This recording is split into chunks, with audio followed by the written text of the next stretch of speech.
I'm Lance Lambert. Thanks for tuning into the Vintage Vehicle Show. One of the things that's consistent about the show is that we are very inconsistent in the type of automobiles that we feature. We have had everything from hulks rusting into the ground in junkyards to amazing cars worth over $10 million. Well, we have a car today that is a bit unusual. They're not that rare. You've seen them around. You love them like I do, but they're a really fun car, and that's what you're going to take a look at today. Nash Metropolitans, also made by Hudson, and we'll get into all those kind of details. But the person that is going to get us really up to speed on Metropolitans is Jimmy Valentine, because we're here at Jimmy Valentine's Metropolitan Pit Stop Museum. How you doing? Nice.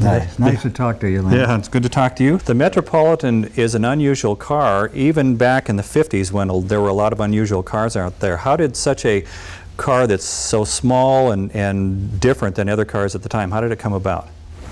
A fellow by the name of George Mason, who was the president of Nash, decided to bring out a miniature car for basically housewives and college students to use as a second car, possibly for those who had big families, and the housewives could use them to go pick up groceries or whatever.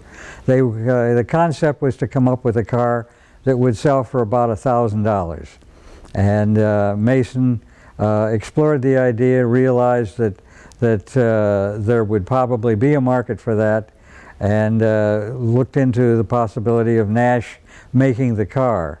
They found that it was going to be impossible for Nash to come up with a car that shared nothing with the other Nash products, so to sell for $1,000 would have been impossible.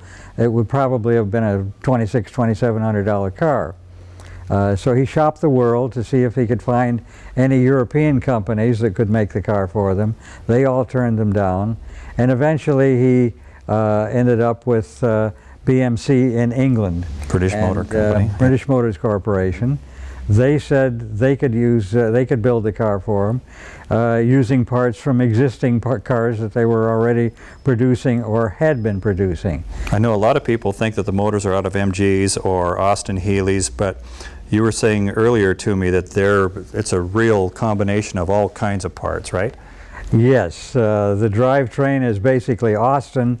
The engine was what they called the Austin in the second version of the Metropolitan. It's called the B engine, which was used in the MG and many other cars, the Austin Taxi, the Austin Jeep. The engines were externally similar in appearance, so that if you bought a Metropolitan and you raised the hood and showed it to somebody, he'd say, "Oh, you have an MG engine in it."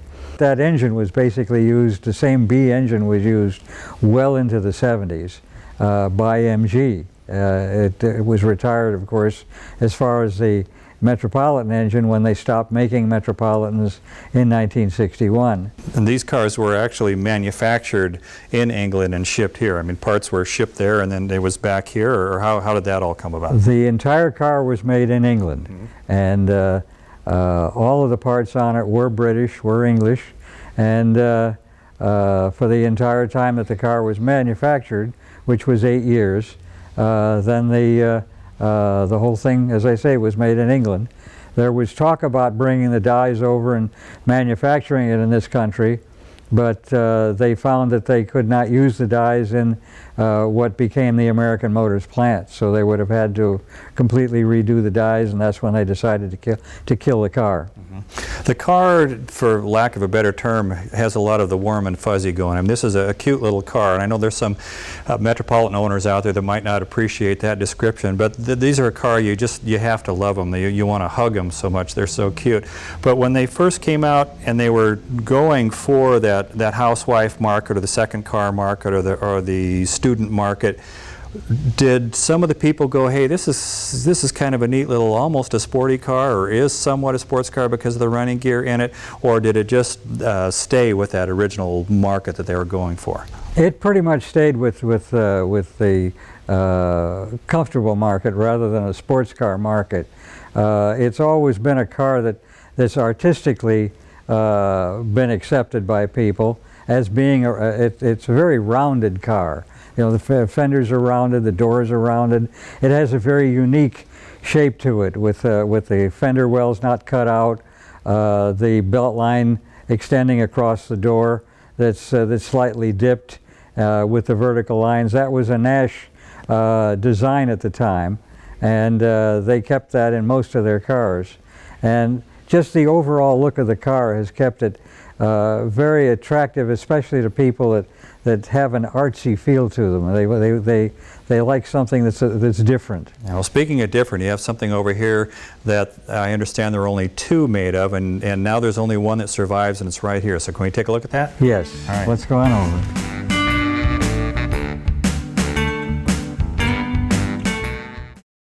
Jimmy, I have seen pictures of a Metropolitan station wagon in magazines, but I've never been in the same room as one. How did this come about, and how did you get it? The factory decided that they would like to put out a station wagon version of the Metropolitan, and they contacted Pininfarina in Italy. Pininfarina had been designing the Nash products for a number of years, so they did not design the original Metropolitan, but they figured that they might get a little bit more flair in the design if they went to Pininfarina for the station wagon. So they took two Metropolitans and sent them from England to Italy to Pininfarina. They came up with two different designs, this design and one other one. Sent the finished cars then to the Kenosha factory for the marketing department to look at the cars and assess the marketability of the car. They looked at this one, looked at the other one, preferred to go with this one. The director of styling, Dick Teague, gave the other car to his wife. She drove it for a very short period of time and lost control of it and crashed it, and so they totaled that car. This car remained, but at that time the American Motors Company, which was the outgrowth of Nash, began to get pinched for money and decided that the best thing to do was to resurrect the 1955 Rambler station wagon and bring it out as the Rambler American station wagon in 1958. So this car was then shelved and was going to be crushed.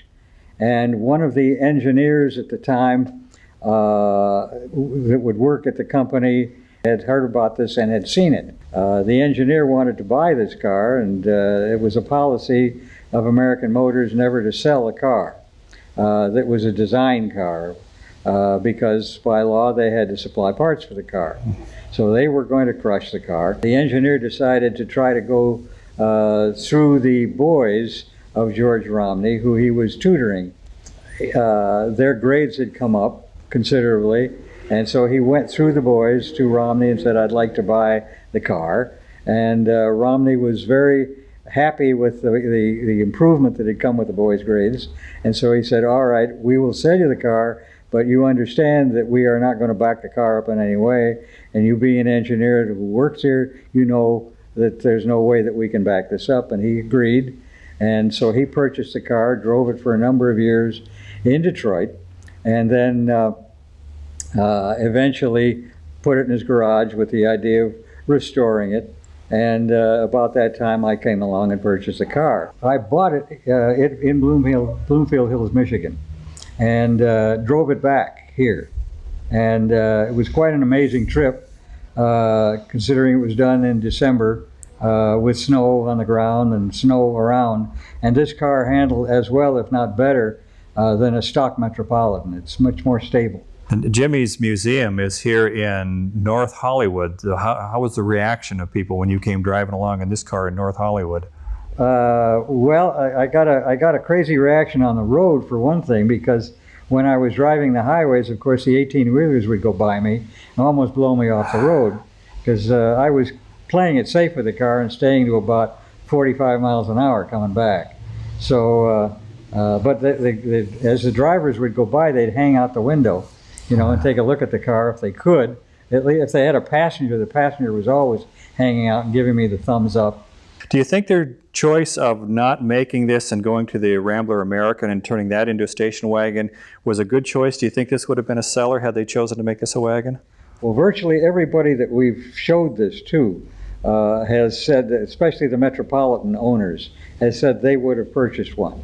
There's more room in it. In the back, there's room for 2 adults, plus luggage or groceries. They would have been happier probably to buy this than maybe one of the standard Metropolitans. It's hard to say, but as I say, I've never run into anybody that has seen this car that said, "Gee, I wish I would have liked one." Mm-hmm. So it was a very short-sighted move on the part of the company to dump it. Yeah, the carrying capacity on this is surprisingly large and equal to a lot of modern import cars as far as the capacity. And speaking of cars with capacity, you have one over here that originally started as a fire engine, but then it was turned into a kind of a people hauler car. Can we take a look at that? Yes. Jimmy, this car is red. It has a beacon on the top. It sure looks like a fire engine to me. What's this all about? This is a car that was used at the Catskill Game Farm in upstate New York. It was built for their kiddie rides as well as their volunteer fire department. And of course they never used it in their volunteer fire department, but they had several of these. The trailer was built by the Overland Trailer Company. They started out making these with Crosley's and then switched into the Metropolitans. They used to put children on the back end of it where the benches are, and they'd drive this around then in the game farm where they have tamed llama and deer and a lot of domesticated animals. And the animals would recognize the red fire truck coming through along with the yelling, screaming children.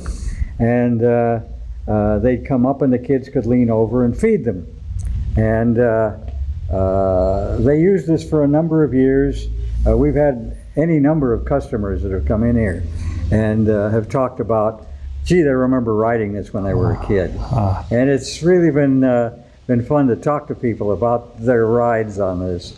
Eventually, they had to discontinue this at the Catskill Game Farm because of the legal reasons that lawsuits were beginning to get more prevalent with children. And they were afraid that if a child fell out of this, that they'd probably get sued. And they didn't want the additional expense of a second rider on here to have to supervise the children. The car runs. We are going to convert it to automatic transmission to use it in local parades.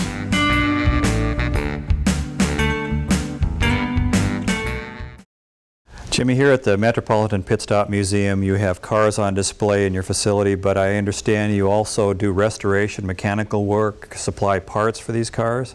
We have every part for the cars, and we do minor restorations and major restorations, full-blown restorations for either driving the cars or showing the cars. All of the cars that are in here are stripped down and then have been bead blasted and then repainted, and then it's a very complicated process to do it right, and that's the way we try to do it here. So that most of our cars that have been through here, that have been restored, have won major awards. We have a room full of trophies on the ones that we've done for ourselves, but then at a point I stopped showing the cars because I felt it was unfair to really go out and compete against other people when we have a shop that can do them from the ground up and do them right. So. Well, your ground-up restorations are fantastic, and I see a car here that you did an exceptional job on. Let's take a look at that. Jimmy, the charm of Metropolitans is really expressed in the convertibles. I love those. They're so much fun. And also, this particular one is a Westerner. I'd never heard of a Westerner Metropolitan. In 1961, the Metropolitan was pretty much destined to cease manufacturing, but there was still a question as to whether they might go on. So they built 4 show cars out of the Metropolitans to take to the different auto shows around the country.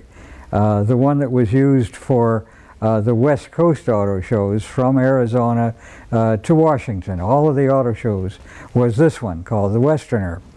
And they painted it pearlescent silver. Used special emblems here and in the back, called the Westerner, with a little cowgirl riding the pony. And they used tuck and roll interior, tuck and roll seats. Basically did a number on it that they thought would make it very appealing at the shows to see what the audience reaction would be to these show cars. They tricked out the engine a little bit with some chrome in the engine. This car, when they finished with it, taking it around for that year, they sold it. Private party drove it for about 90,000 miles and then traded it back in. I purchased the car. It has not been restored. We do plan on doing it, but it's a major job because, again, everything must be removed from the car and it'll have to be stripped. What's happened is that they used a lacquer paint on it, and if you got in close you could see that there are a number of checks in the paint. So there's no way we can go over this paint without actually having to strip it out. But they used the other three show cars. One was used in the Midwest, and in the Florida area it was called the Palm Beach. There was one used for New York called the Fifth Avenue, which was painted a pink, a pearl pink, and there was another one called the Cape Cod, which was done in a pearl green. That was used in the New England states. So they had the four show cars going around. For the appropriate parts of the country. Yes. And you mentioned show cars. I want everybody at home to take a seat. If you're not already, sit down, because you're going to see a Metropolitan that is going to be the most amazing thing you have ever seen.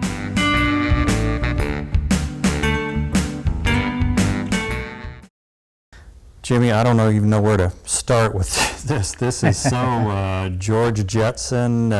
This is an amazing looking vehicle. What is the story behind this? This is called the Astra Gnome. In 1955, the latter part of 1955, the American Motors Company knew that they were going to attend the 1956 International Auto Show in New York. And they wanted to have a car there that would blow everybody away. They decided to produce a very far out looking car, gave the project to the styling department. The styling department turned it down and said, we better go to an outside source for this. We don't think that far ahead to do things in a very futuristic style. So an independent design engineer by the name of Richard Arbib was chosen, who had worked for American Motors before, as well as Packard and General Motors. He came up with the initial designs of the car, got the go-ahead from the factory to produce it. They in turn sent him a Metropolitan, and Arbib's company then subcontracted to have this car manufactured for the show. It took them about 6 months, and they finished just in time to get it into the show. It was featured on the cover of Newsweek in April of 1956. It was also used in a number of the American Motors, Hudson and Nash and Metropolitan showrooms for the draw for the public. It is a driving car. It will function. There's a Metropolitan engine inside as well as the driving train. There was a special clock built for the car by the Hamilton Watch Company. It's a celestial clock with the Big Dipper and the Little Dipper and a number of other of the constellations in the face of the clock, so that the clock goes counterclockwise, the face of it, whereas the hands go clockwise. The name of the car was originally going to be called the Metro Gnome, G-N-O-M-E, and the International Harvester Company in New York at that time was producing a Metro truck, and their legal department contacted American Motors and said, we own the rights to the name Metro, you cannot use it. So Arbib went through a long checklist of other names to use, and they finally decided on the name Astra Gnome. So the Metropolitan name was essentially wiped away from the car even though it was a Metropolitan, and supposed to be the Metropolitan of the future, in probably the turn of the century, when most of these bubble top cars were supposed to be actually being sold to the public. We're supposed to be driving them now. Right. Yeah. Somehow that didn't happen. No, it was supposed to be, we were supposed to have magnetic stripes on the road and be able to drive into that point and set our cars up and say point, and the car would go there. That's never come about. In the meantime, there were a number of manufacturers back in the 50s who were building bubble top cars, not as far out as this one. Ford had one, and the Chrysler was another one that had one. And none of them got quite as far out as this car. Yeah, the Fords later became the Batmobile. So. Yes, yeah. The bubble top on this, can you show us how it operates? Yes, it operates from inside the car as well as outside.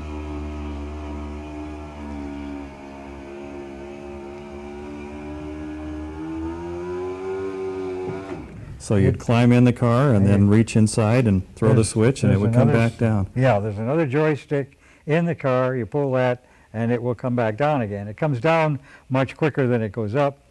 You'll notice the similarity in how automotive designers borrow from one another, in that the front end of this is very reminiscent of a 63 Buick Riviera, and the rear end is very much like, I believe, 61 CAD tail fins. And it's interesting to see how designers will borrow from one another over the period of years. Have you driven this down the street? Yes. What kind of reaction do you get?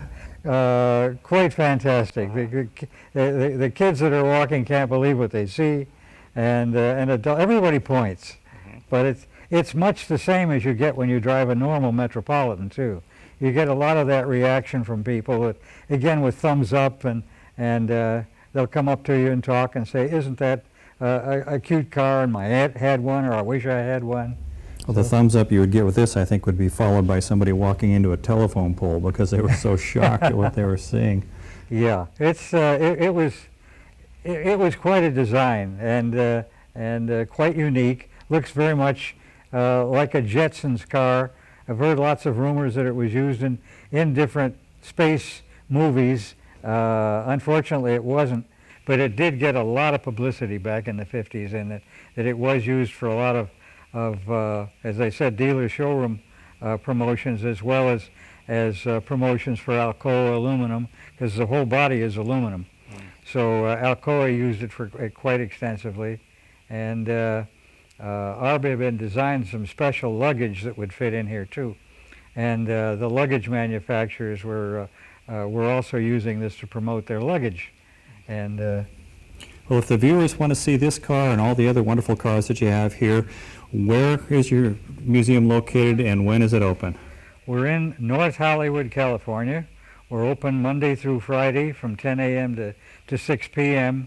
And we, at the present time, have the museum open by appointment. We plan on opening it in the near future just to be a walk-in, but at the present time we do it on appointment.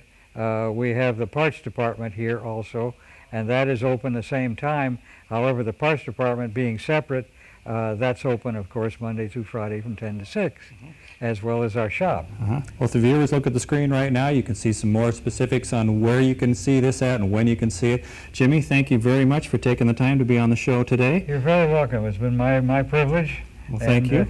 And why don't you go ahead and we'll close out this segment while you close down the top. All right.